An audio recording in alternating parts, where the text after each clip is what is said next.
How's it going, fellow morons? It is Dave and I here to do our quick, well, I'm not going to say quick because that might change very quickly, review of Star Wars The Last Jedi.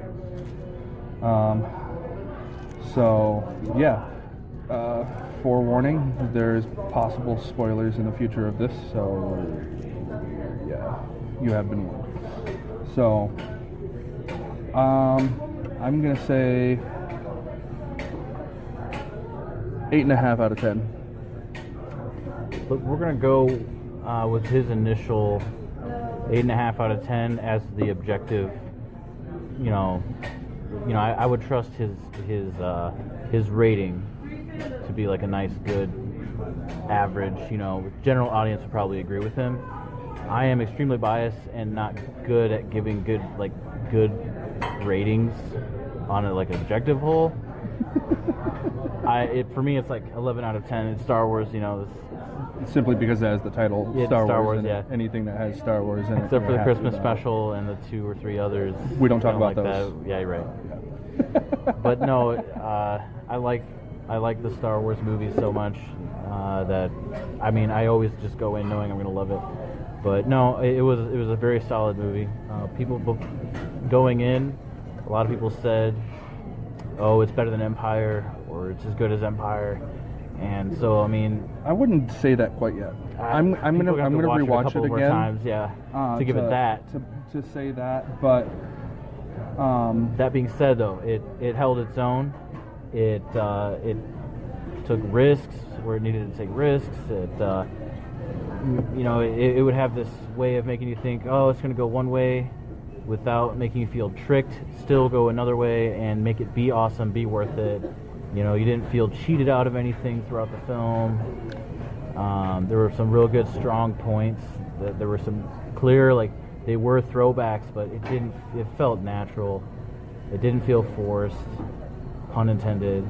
And it was beautiful.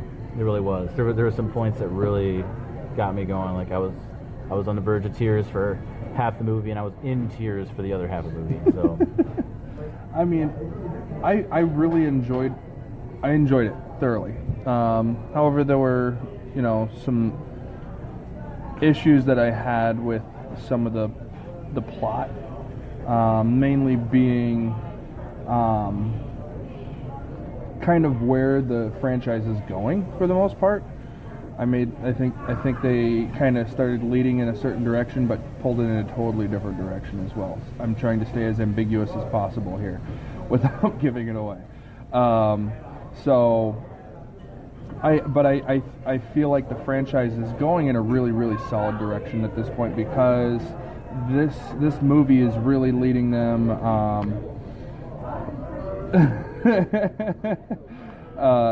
Is really leading us in a. I don't know. Really, that's a text message. That's not them commenting. Just to let you know. Oh, it was? Yeah, that was just a text message. I got a text message and he thought it was a comment. I did. But I feel like they're really leading the franchise in a good direction to really hand it off to the next generation. They're doing it nice and slow over the course of the movies, it seems like. Well, they need to, because we need to grow up. Let's be honest. Yeah, they need to. We're in training wheels. We're oh, my back. We're old Star Wars fans, and so we're like, well, you can let us go, but you need to do it easy. Oh. Well, I'm more referring to the current generation, because our generation was 1, 2, and 3. Let's be honest. I know we were probably introduced earlier, to episodes 4, 5, and 6. But what came out during our generation was 1, 2, and 3. Yeah, that's true. And so I feel like this is a pass off to the new generation.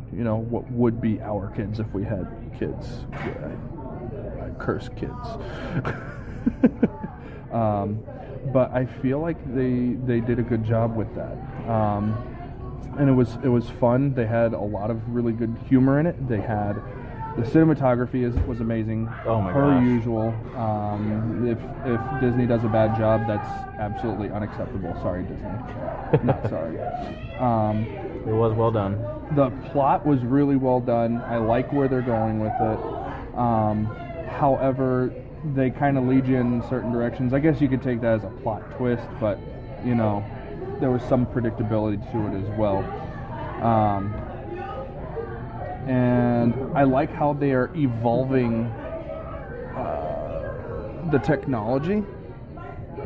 Yeah. Because if you look at how the ships and everything are in the first, like episodes 1, 2, and 3, they're all sleek and smooth and clean. Then 4, 5, and 6 is this clunky, blocky, retro type look. And then they're going further into that. I feel like they're going into that clunky look more. Like if you look at some of the ships, the newer ships that they're coming out with, it has that same blocky look as the first trilogy, and getting further away from that smooth, streamlined look. Yeah, with the exception of some of the, I feel like that's coming from like where they're getting their money, like physically within in the universe. Because you're talking about like the First Order. First Order, you know, their ships are still kind of sleek, and they're the ones looking good, and it's the Rebels, you know, they're like, I feel like they're just using what they have. Almost like it's going into a post-apocalyptic kind of feel. Yeah, post-apocalyptic galaxy. For your honey mustard? Maybe honey for your honey mustard. I mean, for your onion rings, you want honey mustard? Yeah, sure. It tastes good to me. Honey mustard. Okay. Onion rings. Yeah, thanks. Bread, steak, and chicken. Onion rings.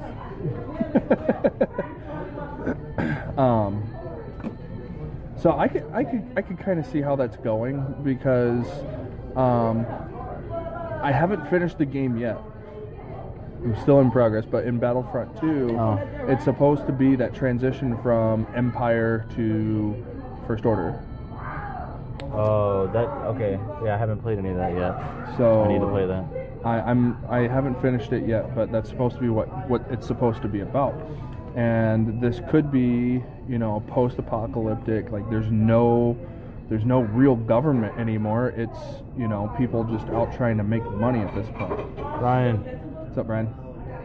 He's probably not going to watch the whole time because he's probably afraid of spoilers.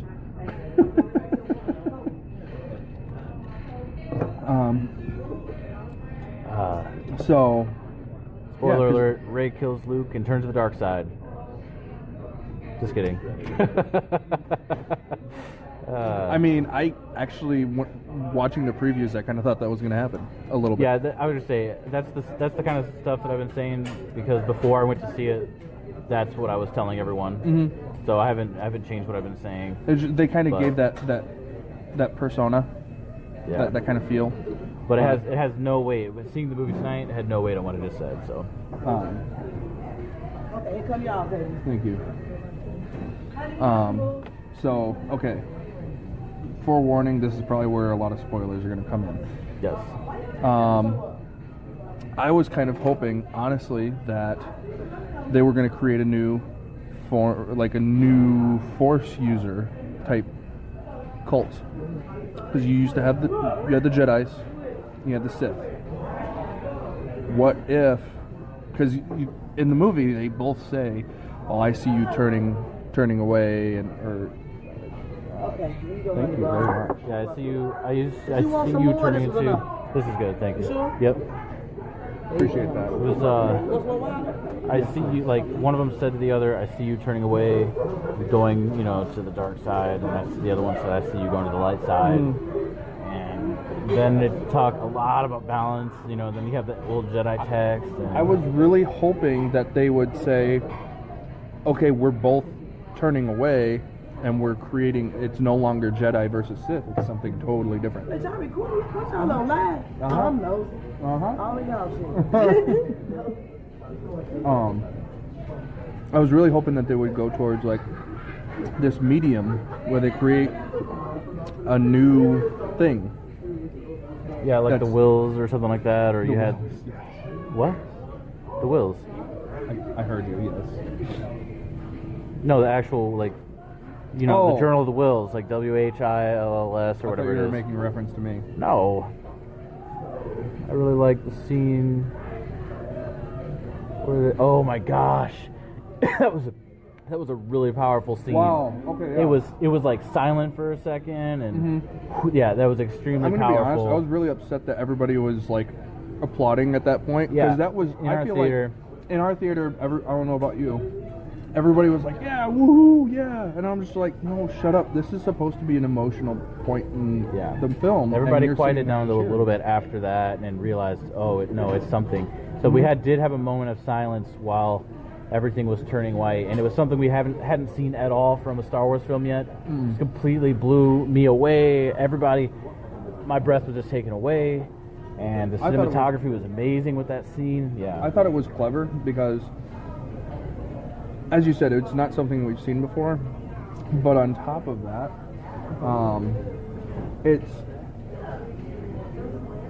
it goes with the physics of it because you don't think these people have to plot, like when they go at light speed, they have to plot out where they're going to go, or else they're going to go through something and kill themselves. Yep. And that's exactly what just happened. Now, Yep. Now if you're going to get really scientific with it, that kind of energy going into a ship, the whole thing would just explode because of how much power would go into it, just having that much speed going at light speed. Maybe. Well, Star Wars was never been, the Star Trek. Star Trek being the more, this is science fiction grounded in reality. Star Wars still maintains sound in outer space. Mm-hmm. So I mean, they want to go with the fantasy part of it, and they really did a good job with it. But it also feels at the same time like it was that moment in particular was something that you would hear Star Wars fans speculate all the time, like what would happen if this, but also why did they have the Death Star be the most powerful weapon and also the thing that attracts everyone to it? Like why wouldn't it have been secret? Also, why wouldn't it be better to divide it up into a bunch of small Death Star cannons? Well, you know what I mean? So there's all this stuff that Star Wars fans are like, yeah, but what about this? So wouldn't it just make more sense to do this? Well, it honestly just felt like one of those things that somebody would be like, well, why don't you just do this? Wouldn't that work? And it did work. One of the things that they also did that Star Wars fans discuss all the time, who killed Han? Because remember when Force Awakens first came out, people were wondering, was that Han killing himself? Or was that Kylo killing him? Yeah, true. And they confirmed that was in fact Kylo that kills Han. Yeah, that's true, yeah. So I like the fact that they did that they didn't let that mystery kind of fester, but they actually confirmed it was him that did it. There were about 4 or 5 different instances of dialogue that pretty much just it answered questions in a very clear way. And this is leaning into spoiler territory, but basically we've far surpassed. Yeah, it's basically just try to give an example, with one of the end scenes with what Luke did. Ultimately, they brought it back to the characters and they talked about what we had just seen in essence, and it was like, this just happened. What does that mean? And then they said, the other person, yeah, I felt that too. This is what it could mean, and so there were 3 or 4 different instances like that actually it was just so clarifying. It made what I saw on screen feel grounded and real, just as real as it is to the characters, as it became to me because of that. Them casually mentioning something, and it just gave a flow to the film that I don't think it would have had without that very important dialogue. Visual things obviously being more important to the core of any film, but that dialogue. It let those things flow and tie and ebb together, That's always been a key aspect to Star Wars is the dialogue, because when it first came out, there was only so much you could do graphic-wise. Right. So there was a lot more that they had to do as far as acting and speaking is concerned. But now this is part of the reason why I gave it an 8.5 out of 10. They didn't use practical effects like they did in Force Awakens. In Force Awakens, there was a ton of practical effects. This one, not so many. and I liked the combination. What did we just see recently, or what did I just see? Well, What just came out? Batman, or not Batman, Justice League. They did a combination of practical effects with cinematography, and it balanced out really well. And in this one, they didn't do that balance. I feel like they did. You think so? I do. I think that obviously there were some scenes that had to be heavily one over the other. But just example, spoiler alert again. Frank Oz, returns to do the Yoda, and they use the traditional Yoda puppet. I mean, we're talking maybe the same Yoda puppet from the original set of Jedi and Empire. I don't know. That didn't feel like a puppet to me. It was an actual puppet. Was it really? It was the puppet. Yeah, it was not CGI Yoda. Really? I'm very convinced. I would be surprised if it was not, and if it was CGI. That was an actual Yoda puppet. For me, it felt like CGI to me. That might be just because they added the aura around it. Yeah, I think. Well, obviously the blue aura would have been CGI, just like it was actually CGI in the original as well. But no, it was the Yoda puppet. They also, even if it was CGI, they still dialed it back to the original look and feel. But I'm convinced it was a puppet, and it was something that Luke could see and was touching and stuff. And honestly, no, you're fine. No, thank you. Feel cool? Good, thank you. I'm really glad they incorporated that. Yeah. Because I feel like Yoda could tell that Luke was not going to make the right decision at that point. Because you could see he was walking up to the temple about to burn it down, and he's changing his mind all of a sudden, literally as he's walking up to it. And Yoda knew he's going to turn around. I'm going to have to finish this. It was also an indication too of what's possible as a Force ghost, because I never really got a feel from episode 5 and 6 about I will become more powerful than you can possibly imagine, but then we don't see it. They just kind of show up and they're like, let's dialogue as ghosts. And the dialogue didn't really seem all that powerful or intimidating. I mean, it was effective. It's a good way to train and stuff, but seeing, then we saw Yoda do something really awesome in this one. And this is the first time we're seeing someone as a Force ghost use the Force in real life too. Yes. Because normally they just kind of show up, and that's pretty much it. They use the Force actually as an entity that had basically died. So I like that they did that. Yeah. And it really brings a solidarity to the differences of when different Jedi die. Because we've seen them actually, just talking about the original films, the first time we get to see the lightsaber used, it cuts someone's arm off. And we kind of see like it has that effect, that burning effect on their arm. Cauterizes the arm. And the next time we see it used is, like that would be with Obi-Wan, but it's like he disappears. And, there's other Jedi, even in the prequels and whatnot, you see them die, and they die in different ways. And it just seems like that whole disappearing thing isn't like a true death. It's almost like a merging with the Force, which that it wasn't spoken aloud in the film, but it still was. It brought clarity to, okay, they are actually still there, and maybe they haven't even actually died. They just ascended to a higher form of living.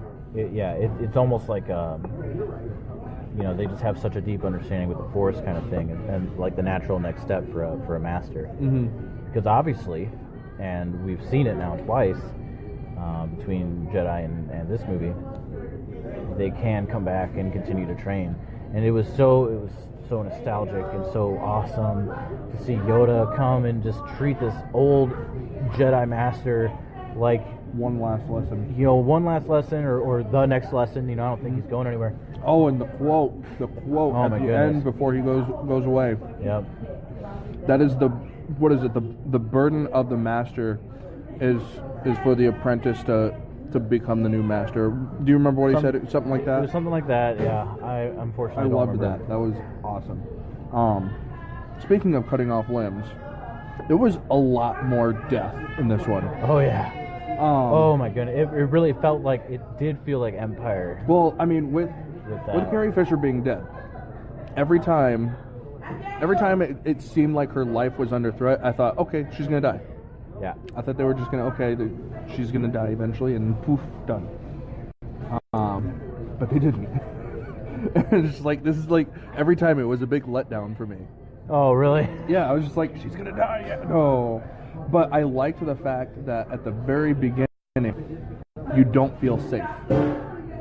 Nobody feels safe because they all die. Everyone in that bombing fleet dies. Yeah. And they made it a very, very dark film. I wouldn't say very, very dark. It's darker for Star Wars. It's very dark for Star Wars. I mean, Empire wasn't very, very dark, but when you compare them, they're about the same level. I would say it's more realistic. So more dark. Sure. No, it felt nice to know. I mean, this sounds really weird, but it felt nice to know that the characters aren't safe. Like they could die. If all the characters are invincible, it takes momentum. Well, that's what Marvel's from the dealing plot. with right now. Like, you have all these movies coming out, and you know everybody's going to be in Infinity Wars. So, cool. I mean, they're developing a plot. I know that, but it's just like you don't feel anybody's at risk. Right now. Yeah, Star Wars did a really good job with it. And like that fight scene with Rey and Kylo, dude, that was amazing. That hands down beats Maul versus Obi-Wan. Oh. Hands down. Yeah. Dude. I'm not saying that it was bad. It was certainly amazing. The way I could say it is, it's the most refreshed that I felt from a lightsaber duel since I've experienced Maul versus Obi-Wan and Qui-Gon Jinn. Because you watch that for the first time, and you're like, this is lightsaber duel. Especially, there was nothing before that except for like the the very standing, like old England style, like knights fighting kind of more slow paced lightsaber duels. And so you see, what Darth Maul can do, and that whole sequence. Then you add John Williams in there with the Duel of the Fates, and like, it's very hard to recreate that feeling. And I do feel like it was recreated for me. Going into this one, seeing that fight today, emotionally, it was weighty, and again, didn't feel like the character was safe. With the exception of Rey. But even then, I was like, what are they gonna do? Are they gonna do something crazy? Who knows? Well, I felt Kylo was safe. I'm still not, because there always has to be a Sith. There always has to be a Jedi. There always has to be a master, and there always has to be an apprentice. Question is, who's the master now, and who's the apprentice? Like, what's the next step? And that's where I think that end scene, that very, very last scene with the boy pulling the broom. That was awesome. Everybody in the theater too. It was so subtle, but everyone caught it. Yeah. No one missed it. It was just. But no, it was amazing. The question is, who's he going to? I mean, he has a rebel ring on right now. Yeah. To me too, that might have even. Who knows if it's going to be an actual character? But I hope they do. I hope they do. I really, really do. But I would still be satisfied if it was just like a metaphor. It doesn't necessarily have to be that same kid. Yeah. Because honestly, I don't even remember his face. Like when they showed his face, I was like, "Oh, is that one kid?" I don't remember. Yeah. But he that's another key plot point that I think is them passing Star Wars on to the next generation. Yeah. Because I can see little kids, little boys. Yeah, I'll go ahead. I ain't make sure I'm in your video this time. Thank you. I can see little boys looking at that and saying, "That's me. I'm the next Jedi." Or little girls. Or little girls, whatever. It was a little boy in the movie. And I could see them projecting themselves onto that character and saying, that's me, I'm the next Jedi. I'm the next Luke, I'm the next Rey. Yeah, and Luke being a legend, but seeing that Luke was, you know... Oh, and I love what they did with like, the legend narrative. Oh. How they're saying, you know, they're not necessarily trying to be a legend at that point. They're just trying to get the job done. They're trying to do what's right. Like, with... Finn, he's like, oh, I'm no hero. I'm nothing special. I just did what I was supposed to do at that point. Yeah. But from an outsider's perspective, you are a legend. You are a hero. And then what was her name? The Asian chick? Rose. And then Rose saving his life, and she becomes a hero. And she wasn't even trying to. She was just doing what was right. And I like the fact that they played that narrative. And it was so simple to her. Mm-hmm. You know, saved your life, dummy. Right. Duh. And it was that whole point about saving what we love instead of destroying what we hate. Oh, I loved that. Yes. There were some powerful lines in here. Like, the dialogue was not cheesy. It did not, nothing, like I said, nothing felt forced about it. Can I be honest? Yo. I hated the pogs. I hated those things so much. And then the scene where Chewbacca's about to eat one of them, and they're all sitting there crying. No, that was good. I was like, don't listen to this guy. The pogs that was probably the funniest part of the pogs.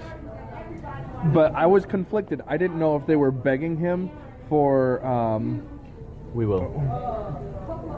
Give it a second. We'll finish. Talk about Rey's origin. Okay, we'll get back to that in a minute. Yep. But I couldn't tell if they were begging him for food, like I'm hungry, feed me, or if they were saying, oh, you're eating my cousin. Yeah, eating my cousin. Yeah. You know what? The pogs were not overused. They were like. They were comic relief. Comic relief, and it wasn't overused. Like, that's all. Like, they were in a few key scenes, and then they were established they're on the Falcon. So then every time there was a Falcon, you know, after that, you saw something with them, but they didn't, like, throw the pogs in your face, like, no. Merchandise. Well, I mean, we're going to sell this as a toy. Love it. You know. They did throw one against a window at one point. Yeah, but they threw Thor against, like, 2 windows, and you didn't have a problem with that. It's because it's Thor. It's a pog.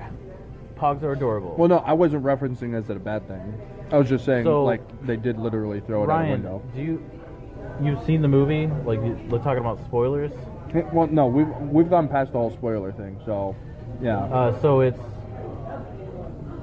you know what? I'm not convinced that Kylo's statement was correct. No. I think that he is lying to her, or just generalizing in some way. Like, maybe he doesn't know.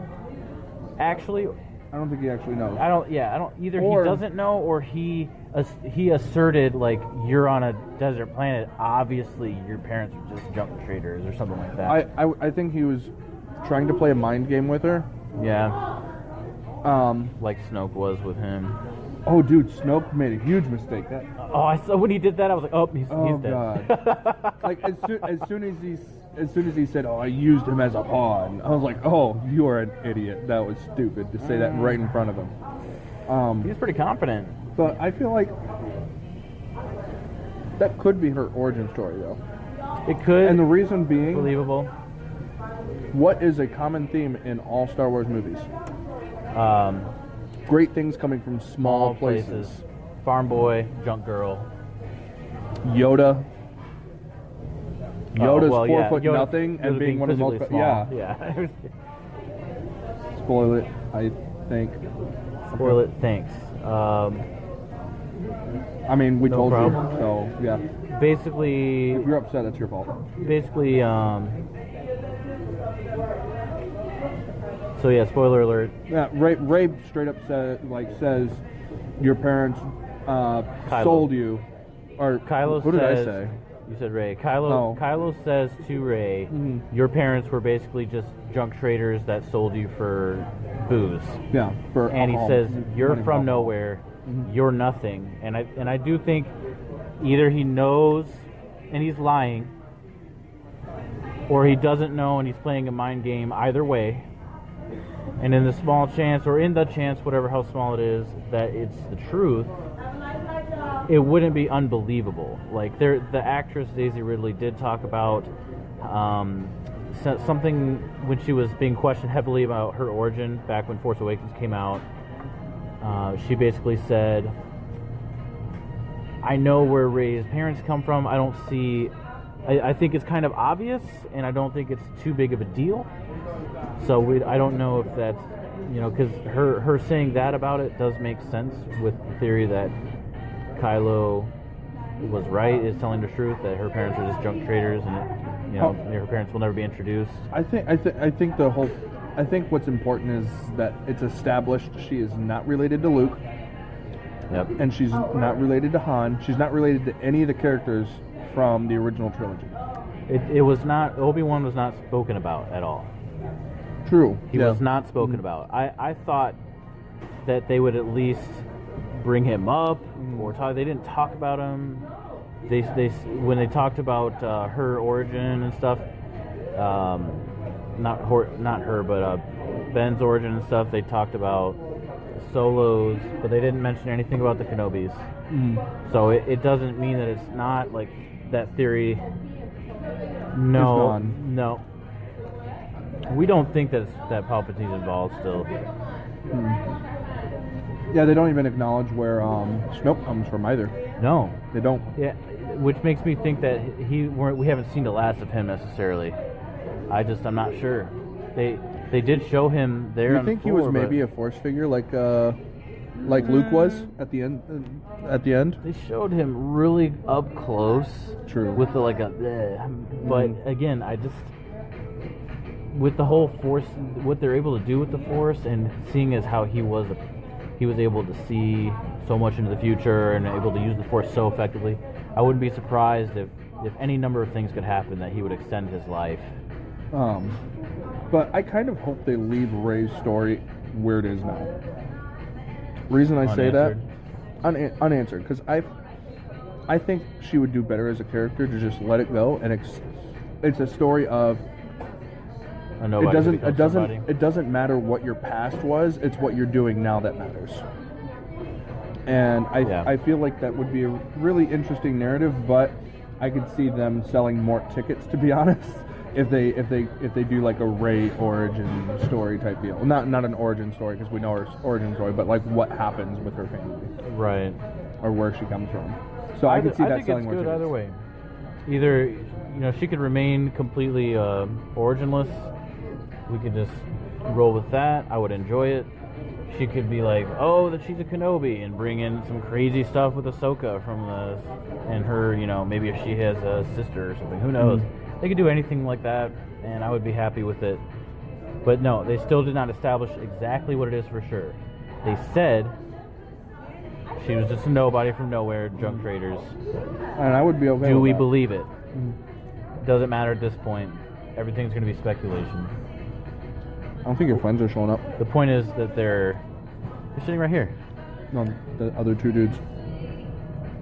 Exactly. My friends showed up.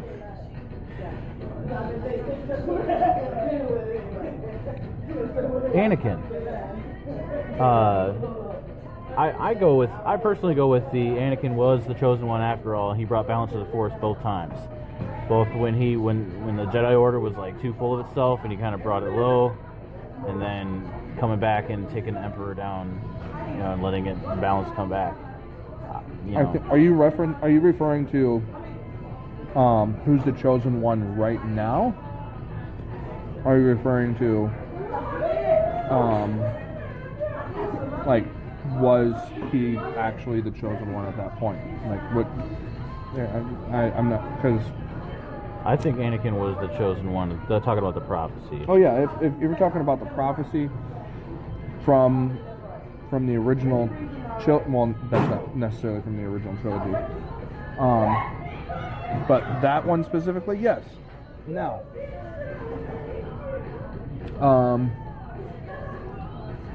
I'm not sure about if anybody's the chosen one right now. I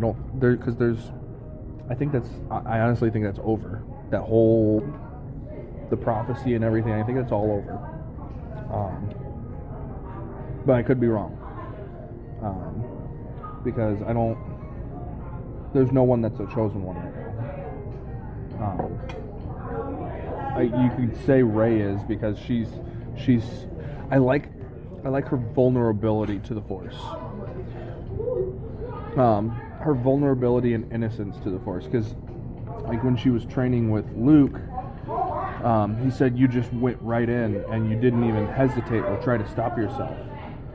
And I connect that to somebody that's innocent, doesn't necessarily know right from wrong at this point, and just wants to investigate and understand it more. So Yeah.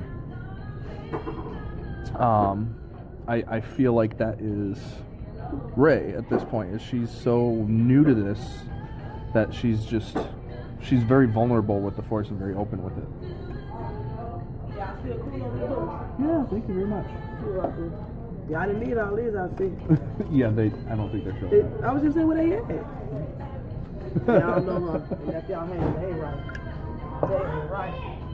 So, anyways, we can sit here and talk theory all night. Theory for hours, yeah. So the essentials are: the movie was solid. It was good. A lot of strong points, a lot of smooth dialogue. It was amazing. CGI was good. It was just a good experience. Star Wars has always been that fantasy, and it's always really good to see something just let you be involved, ensued in the fantasy. Rey knowing how to use the Force without being trained. Yeah. I mean, that goes with the whole vulnerability thing that I just mentioned, because she's so open to the Force right now that she doesn't necessarily have to try to use it. But on top of that, the Force is going to use her the way that, if you're open to it, it's going to use you the way that you want to be. So it wants to use you. Their theme was clearly balance. Mm-hmm. So Snoke even said, I thought Luke Skywalker was going to come up. He knows that when darkness rises, light will rise to meet it. Mm-hmm. And he said that, and he was expecting Luke. Didn't happen. It was something else. And then the title and theme and Rey's involvement with Force Awakens, that happens. It awakens in her, and then she quotes it in this one, saying, "It awoke in me. Mm-hmm. I don't know what to do with it. I need guidance." And he does. He guides her. So it was well done. So I don't know if that answers your question there, but yeah, the Force. She doesn't necessarily have to be trained if the Force is the one that's guiding her to make decisions and do what she's doing. And that's kind of the magic of the Force, and I'm glad they kind of got back to that rather than like when they talked about midichlorians and all that. I was just like, oh, you're taking away from the mysticism behind Star Wars. So yeah, over 20,000. It's over 9,000 midichlorians. So I'm glad they kind of got back to that mystic part of it, yeah, which is kind of nice because they even called it a religion. Yeah, they did. They straight up did. So. And Yoda even said like the books aren't that great of a read. Oh, that was funny. Yeah. They're not much of a page turner, are they? Page turner, huh? But he's like, they're burned, but you read them. Also, and also you understood, and you understand, and also Rey. Rey, it's in Rey. It's in Rey. Yeah. Like, you don't need this. Let it go. Which is awesome because she's just like, yeah, I know this from somewhere. I don't know how I know, which is obviously the Force giving her that knowledge and wisdom right off the bat. Just as the Force. By the way, can I just talk about for a second how hands down straight up badass Luke Skywalker is and how pleased I am about that. Like so very, very pleased. Dude, I loved that scene. That whole scene where he did you call it at all? Like when did you notice that he was just a Force? Oh, when he took his head off. Yeah, when you saw like there was like no gray in his beard and he had shorter hair. Yes. Yeah. I feel like the whole the crowd was oblivious to that, because like when he finally revealed when they finally revealed that he was just a Force being. No, she's not. No, Rey is not a Sith Lord. Period. End of story. No. She seems to be dead set on still like this good versus bad. But I think she's more of doing the just what's what's needed. best. What's best and what's needed. Not necessarily saying, like, because with Yoda it was only good, just good, nothing but just good. And she's like, well, I mean, this is going to be best for this scenario and this situation, so can't we bend the rules a little bit just to, you know, get a better outcome? So I think she's kind of graying the line there, which I kind of like. The gray. I like how you said gray. Back to the balance thing, Journal of the Wills. I don't know if you're into all that, but I read the entire thing. But yeah, that it felt like the crowd was really surprised when he was revealed as being just a Force being at that point. Like he was projecting himself in the Force. It felt like the crowd was like just caught off by that, and I loved it. The thing is, I always suspend my belief about that kind of thing. I wasn't sure, and sometimes I feel like I'm not meant to know for sure until they reveal it. And the thing is, he was able to physically touch things. He dropped something in her hand. He held her hand. Other people saw him, because I was like, nope, this is another projection. They've been doing it the whole movie. And then no, other people saw him, talked about him, saw that he was there, and then then they're like, other people were talking about him. Poe was talking about him. And so then I was like, well, maybe it's just, because he had to travel there, so maybe he got ready, like maybe, who knows, like maybe he's, but he was still able to affect things physically. A lightsaber was able to connect with another lightsaber. So no, it was a very, very powerful Force influence of some kind. Yeah, some of the clues, first off, the beard. The beard was it. Second off, for me, was, okay, he got into this cave without telling them, hey, there's a back entrance over here that I came in through. Third thing was, he had a lightsaber that was just destroyed 5 minutes before, because that was the same lightsaber that Kylo and Rey was fighting over, and it split in half, remember? Well, I'm not sure if he created a new one or not. If he can also conjure just straight up with the Force weapons, that's awesome.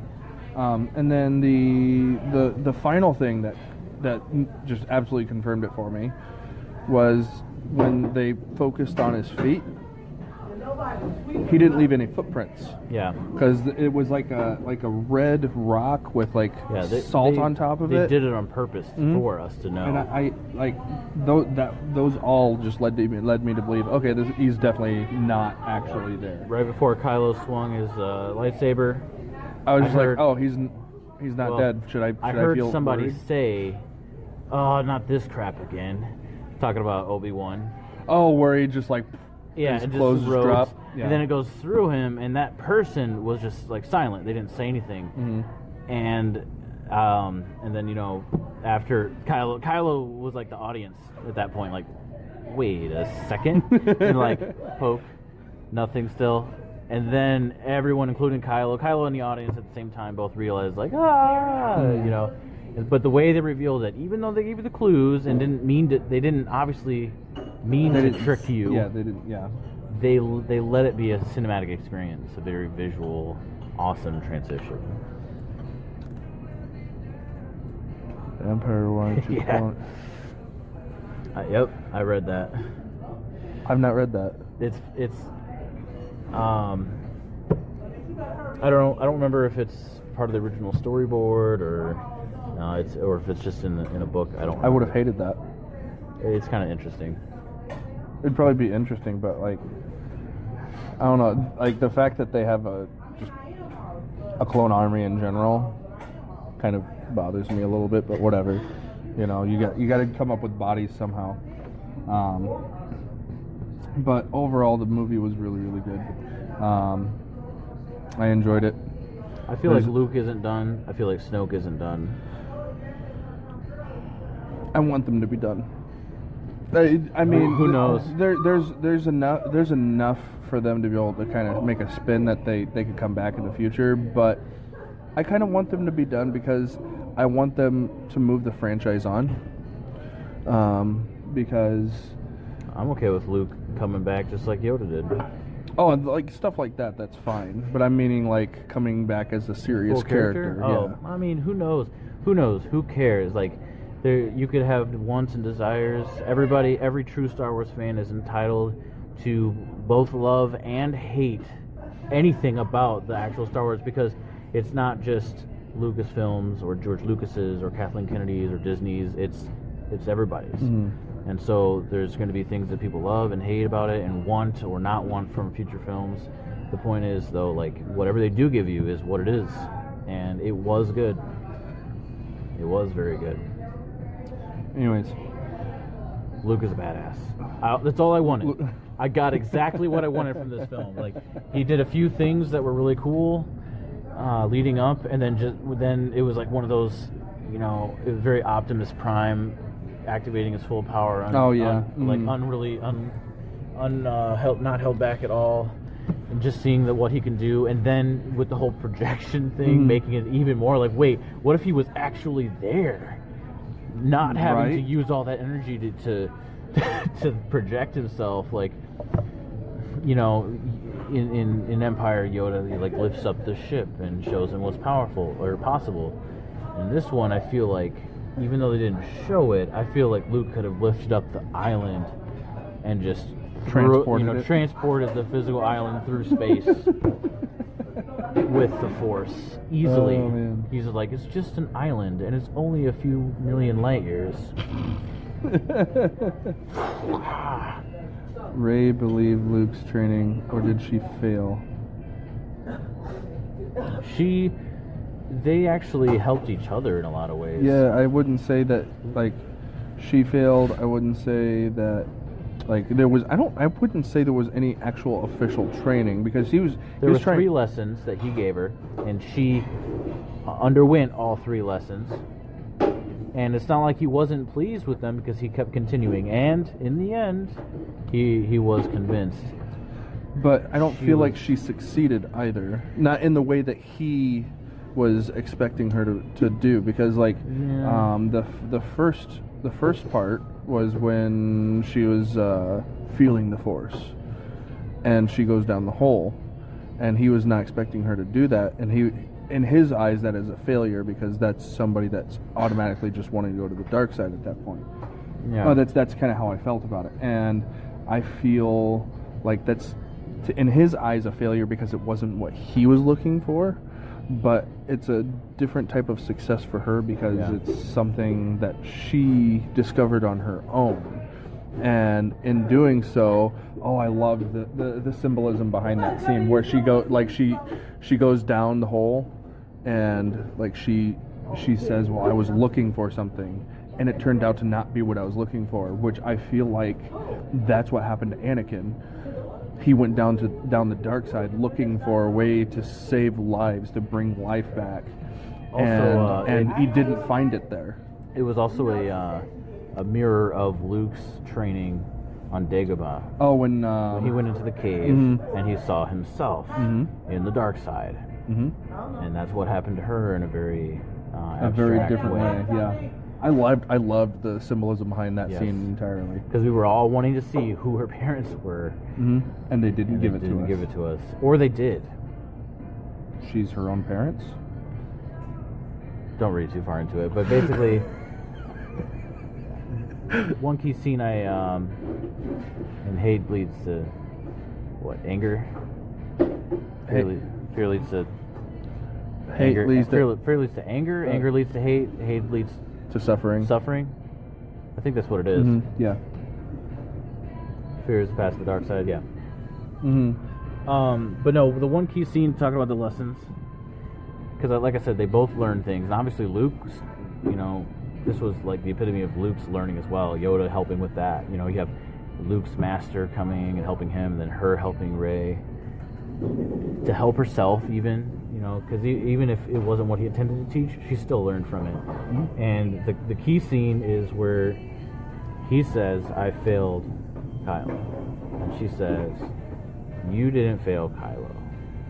Kylo failed you, and I won't. Mm-hmm. And then she doesn't. Because she, like him, leaves to go face Kylo Vader and doesn't fall to the dark side. There is a balance. She really does try, too. Even though he tries really, really hard. Really hard. really hard, and I was very pleased with it. Her reaction, because like it wasn't ultra like I'm superior to you Yeah. because I am good. yeah, it wasn't. I am that. the perfection of, or the epitome of perfection and good. Yeah, it was like gray versus gray. It truly, Because both of them. he was, you know, literally turning from the dark side at that point. They were both split. And it was that moment that they both chose their path at that point. Yep. So we essentially saw like in two characters like the choosing of, it was almost like They helped each other choose. a coming of, you know, how Kylo becomes a Sith and how Rey becomes a Jedi, all in the same moment. Yeah, it was pretty powerful. Also, Luke is a badass. Anyways, this has been Super badass. a long enough video because I think this has like been a half hour. I like what Luke did, you know, as a whole, better than Vader's scene in Rogue One. It was more badass. Oh, where Vader force chokes the dude. No. Wait, which scene? Where Vader goes through the hallway of Rebels. Oh, that scene. Yeah. Because that scene was really good, and we need more of that. But no, Luke was badass. Was Rey smart, young fool only at the end? Do Was you Rey understand? smart, young fool only at the end. I don't know what that means.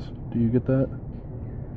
So was Rey smart is the question, and then the reference is explained, right, by saying young fool only at the end. Young fool only at the end of this movie, I don't know what that Last means. Jedi. No, I don't understand. Rey was smart, very smart throughout the whole thing.